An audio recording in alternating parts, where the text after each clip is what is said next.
आज हम लोग बीएड की क्लास में पढ़ रहे हैं और जो हमारा सब्जेक्ट है फिलॉसफी, इंडियन फिलॉसफी। देखिए, अभी हम लोगों ने जो रूसो के बारे में पढ़ा था, तो रूसो की जो बुक जो थी एमिल और सोफिया के बारे में हम लोग पढ़ चुके हैं। सोफिया जो बुक है जो रूसो की, उसमें उसने स्त्री की जो स्त्रियां हैं, वुमेन्स एजुकेशन के बारे में बात बताया है।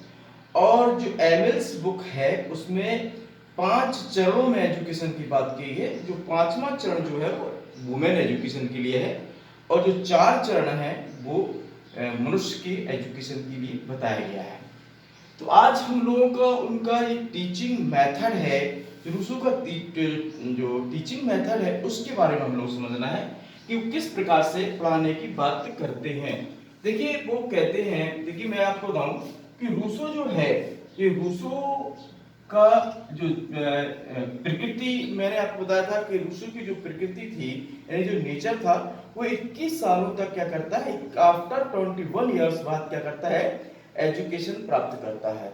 तो सबसे ज्यादा प्रकृति का प्रेमी था वो। क्या था?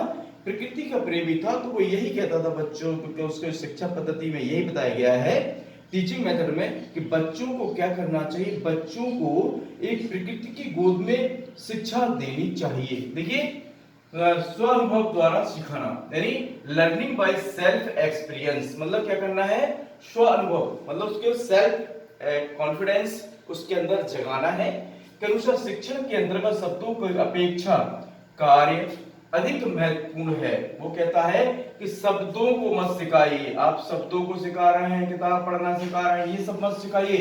उसको क्या करिए, आप उसको कार्य के माध्यम से सिखाइए। मतलब करके सिखाना की बात करता है, कार्य के माध्यम से सिखाना चाहिए। रूसो के अनुसार शिक्षण एक आंतरिक क्रिया है, इंटरनल पावर है और वह बाहर से लादी नहीं जा सकती। आप कह दो बच्चे से कि तुम आईएएस बन जाओ, पीसीएस बन जाओ, उससे प्रेशर करो, ये सब चीजें करो, वो चीज की करने की जरूरत नहीं है। जो उसकी इच्छा होगी वो स्वयं बनेगा, उस पर बाहर से लादने की जरूरत नहीं है। मतलब भूगोल, जैसे उसने कहा, भूगोल, जीव शास्त्र आदि विषयों को शिक्षण पुस्तकों को सहारा ले ले।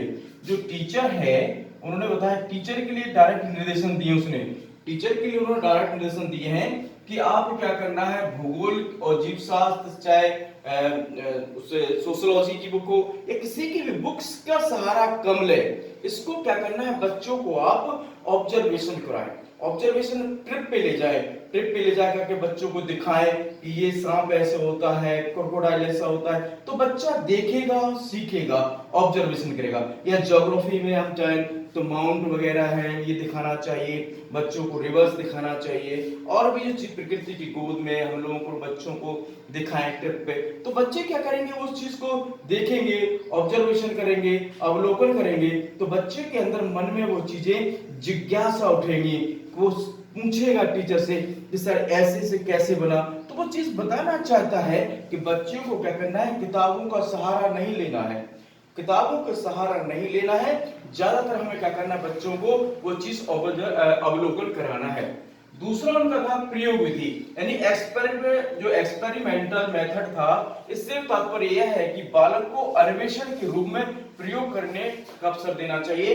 बच्चे को खुद क्या करना चाहिए, करके सीखने की बात करना कहता है। क्या कहता है, प्रयोग विधि में।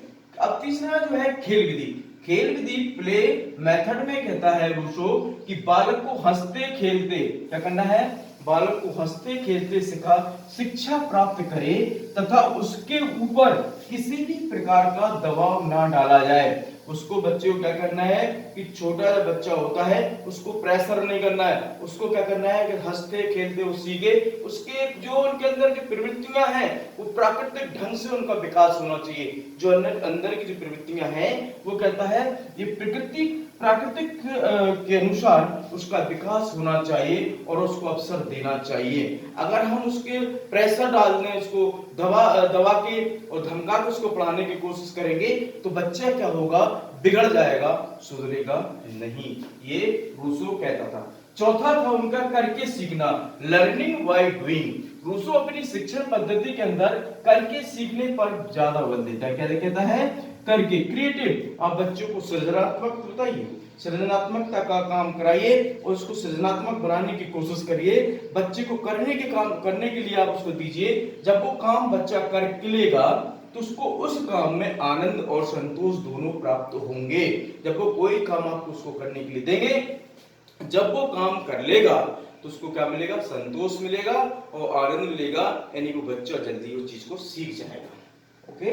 पांचवा उनका जो है मनोवैज्ञानिक सिद्धांतों के अनुसार लर्निंग बाय साइकोलॉजिकल। देखिए साइकोलॉजिकल बहुत इंपॉर्टेंट है। ये तो टॉपिक जो है आज आधुनिक युग में भी इसको बहुत साइकोलॉजिकल को हम बहुत मनोविज्ञान को बहुत इंपॉर्टेंट समझते हैं, क्योंकि साइकोलॉजिकल से ये होता है कि बच्चा जो होता है कि जो स्टूडेंट जो होता है अपनी बात का एक्सप्लेन अच्छी तरह से कर लेता है। उसे साइकोलॉजिकल मेंटलिटी इतना उसको फिट बनाना है कि कभी भी कोई गलत डिसीजन ना ले पाए और वो एक अपना व्यक्तित्व का विकास अच्छी तरह से कर ले। रूसो का यही तो कहना था कि बच्चों को मनोवैज्ञानिक इतना मेंटलिटी उसको स्ट्रॉन्ग करना है कि जीवन में वो कोई भी डिसीजन ले या किसी के सामने अगर बात करता है तो वो हमेशा अपनी बात को अच्छी तरह से रख सके। तो ये चीज साइकोलॉजिकल एजुकेशन के हिसाब से चलता है। अगर कोई परिस्थिति उसके ऊपर आती है, कोई उसको दबाव आता है, मनोवैज्ञानिक दबाव पड़ता है, या कोई उसके पास उसकी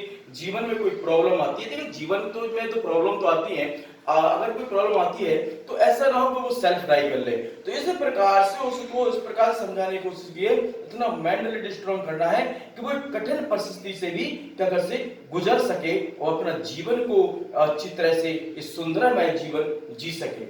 उसका रूसो कहना था विकास बल दिया है, उसने क्या किया है, व्यक्तित्व के विकास पर बल दिया है।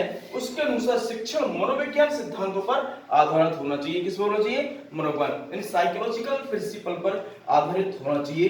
ये रूसो का अध्ययन पद्धति है। देखिए रूसो का अध्ययन पद्धति एक नेचर की बात करता है। नेचर की बात मैंने आपको पहले बता दिया, नेचर की बात वो इसलिए करता है प्रकृति की गोद में कि वो उसने जो शिक्षा ग्रहण की है वो प्रकृति की गोद में ही शिक्षा ग्रहण की है, इसलिए वो प्रकृति का सौंदर्य प्रेमी था और उसने अपनी शिक्षा पद्धति में ये बात बताने की बात की है।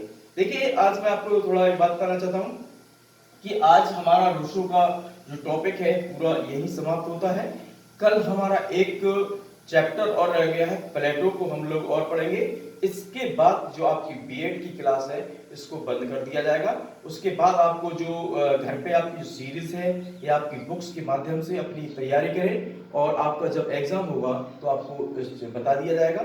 इसलिए आप इसको ध्यान से, जो चीज़ मैंने आपको पढ़ाई है दर्शन शास्त्र में, शायद पूरा मेरा टॉपिक पूरा दर्शन शास्त्र में पूरा जो मेरा सब्जेक्ट है, पूरे टॉपिक हैं पूरे मेरे हो चुके हैं। मेरा एक टॉपिक रह गया है प्लेटो, उसको मैं कल पढ़ाऊंगा। 2-3 दिन और वीडियो आएंगे, उसके बाद बंद हो जाएंगे।